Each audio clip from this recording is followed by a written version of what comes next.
Okay, in this first assignment, we are looking at creating 3 different design styles where we're just typeface focused. We're just looking at the typeface, and I don't just choose one particular font for this assignment. We have another one, the next one coming up, where we're using 2 fonts. But for this particular one, we just want you to use one font. And keep in mind, these assignments are just assignments to get you used to using Inkscape, and as well, these assignments are to get you thinking about how you might create a logo down the road in this unit. Okay, so just briefly review, we're doing typeface focused, which relies on one, in this case, we're looking at one typeface to create a logo design. We're looking at creativity with the proximity, like you can see in Paint Think how all these letters are overlapping each other.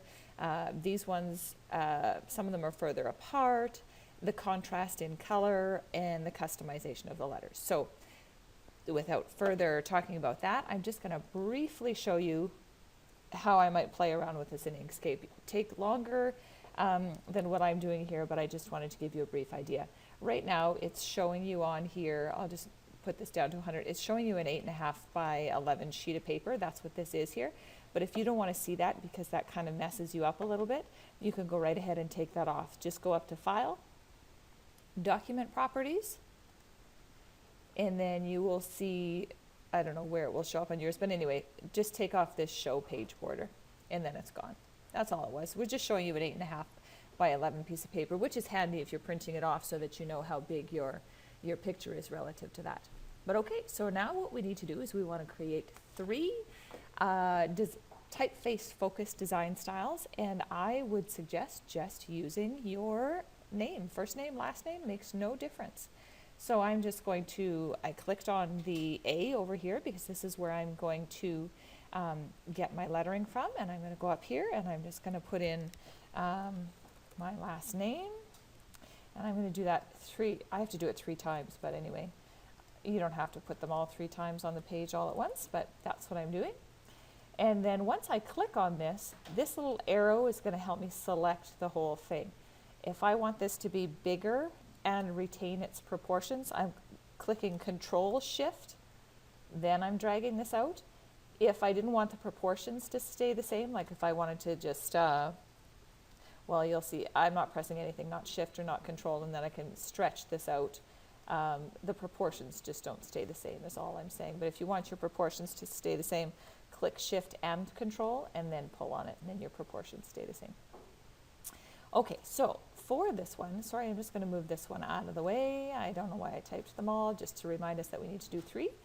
I maybe want to do this one here. I have to go back to this A to get into my Word, and I am actually going to put this all in caps lock.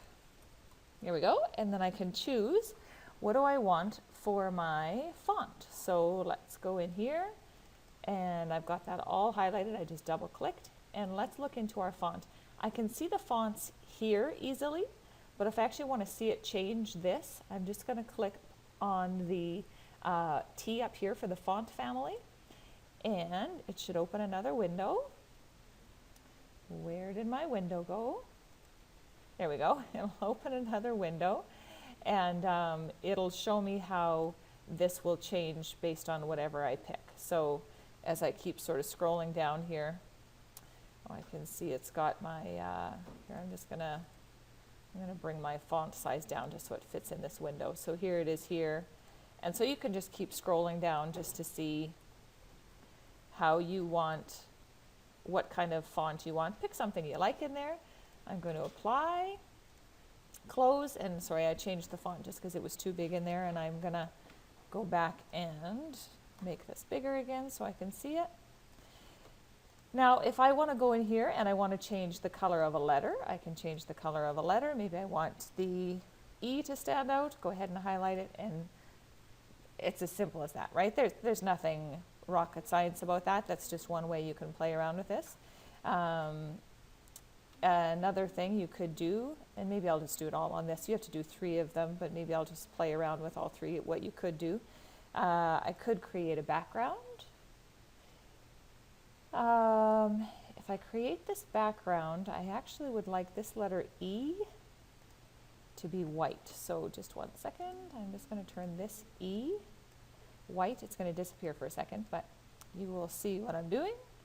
Go back here, shift, click on this, and I am going to drag this over top. Now, why can't I see the beam over this red background? It's because the beam is underneath this red layer and I want the red layer to be behind it. So if you go to up in your toolbar, here we go, these are your layers, and this is talking about where the layer occurs. And I want to move this red layer, which is highlighted here, to the bottom. So I'll just click this one because this is talking about the layers. There we go. Now that layer went to the bottom. And now I have beam over top. And that's another logo I could use. One of the things you can do in here to make sure that this word beam is centered evenly all over is I'm going to just click on, I clicked on the word beam. Now I'm clicking shift and the logo, or sorry, and the background. So now both beam and the background are clicked. Now if I want to organize this, come right up here to this align and distribute. That's what this little box is right here. If you click that, you'll get this whole menu opening up on this side. Sorry, I actually just would like to move this all over so it's in the right screen. And this is how you can help align it. So right here, this says center on vertical axis. So it's going to center beam and the square. Perfect, shifted that over. And then I want it to be centered in the middle on the horizontal axis. Click it again. Now it's perfectly centered in there. So you can play around with some of those things as well based on where you want to see them. So there would be logo number 2. You'd do this twice so that you've got 3 different logos, but there could be logo number 2. But another thing I could do, maybe I will just get rid of this and I will change this E. Sorry, I got to change that E back to black just so I can see it. There we go. Change my E back to black. Now for this, maybe what I want to do is I want to create different kinds. Well, I'm going to change the font for what I want to do for the next one. I will pick something that is rather fat. Here, let's just try that one. I know you can't quite see it here, but it's this one here. And I will apply, close. Now I'm going to switch all my letter colors. We'll do this one.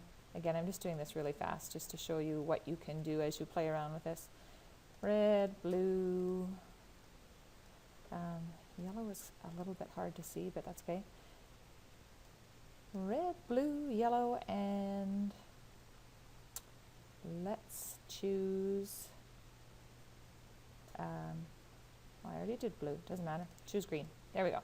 Okay, so here's my letters, and remember from, actually what I want to do here before I sort of say remember is, if we click on this up here, this is Edit Objects Color. I can click this and I'm going to get a whole nother menu open up here, and it's going to help me play with those colors if I wanted to. But what I'm trying to just do right here is change the opacity of this, and I'm just going to bring it down to about half. And that just means that these letters are going to become a little more see-through so that when I overlap them, you'll have a better, why does it not want to overlap these letters? So I overlap them, and then here's the opacity, and I'm just going to pull that down. Oh, doesn't want to, I don't know why that opacity doesn't want to pull down. I should be able to get that to just go. There we go, I'll pop it down to about, here I'll just type in 50. I don't know why it doesn't want to do this last letter, but I'll just do this last letter separately then. So now I've changed the opacity of all of these letters, because what that's going to allow me to do is as I overlap these, and remember that's Alt and then the arrow you're using, so I just pressed Alt and then I'm using the side arrow. Now I can get these letters to overlap a little bit. And I don't know if this is the perfect font or not. I'd have to play around with this a little bit more, but I just wanted you to see what goes on. So I could get these all to overlap. And when they're transparent, then at least they overlap. And you can see the overlap in there. But also if I wanted to tilt, so say maybe I wanted that B to tilt more, I'm going to do the Alt and then I'm going to hit my bracket. Oops, I must be on the E. The E is tilting. And then I can take that E. And you can adjust the spacing, remember, between your letters by Alt and arrow, because since I tilted that E, it kind of made it look a little bit odd. So if when you're happy with how this looks, but this E, for example, it just automatically, it's over top of the yellow, but it's underneath of the M. So it's over top of the I and it's underneath the M. If we wanted to change that, because it recognizes it as text, it doesn't recognize it as different layers. So I'm going to have to go in, and this is just if you want to do it, you'll click on the whole thing, click on path, and click on object to path. Now it's going to recognize this as all different objects in here rather than just text. Now I can't go back and edit the text because it doesn't recognize it as text. As soon as I do path, object to path, now it doesn't recognize it as text anymore. And there's some different implications for that. But what I want to do is separate each of these letters. So then I'm going to go in and I'm just going to separate them. And now the B, the I, the E, and the M are all separate. And what I want you to notice is I'm just going to click on the E now. Now I can just click on the E.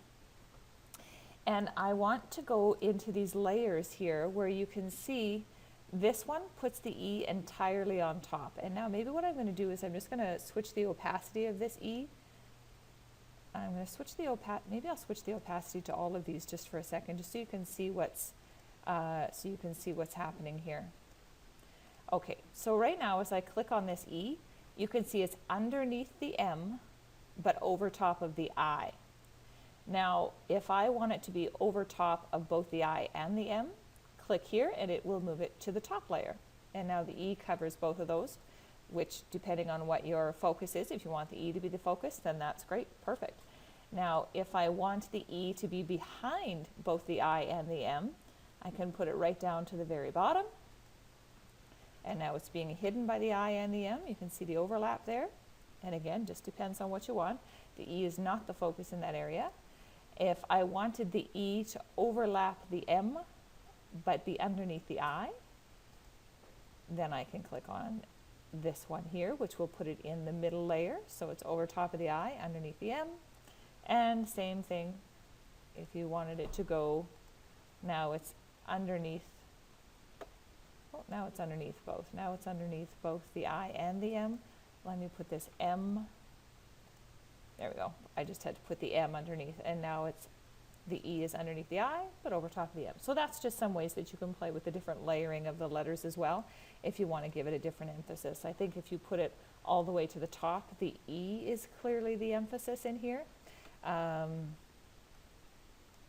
But you can play around with that and see how you like to do that. But I thought I'd give you an idea of how you can also layer the letters so that they look, one can stand out more or go behind as well.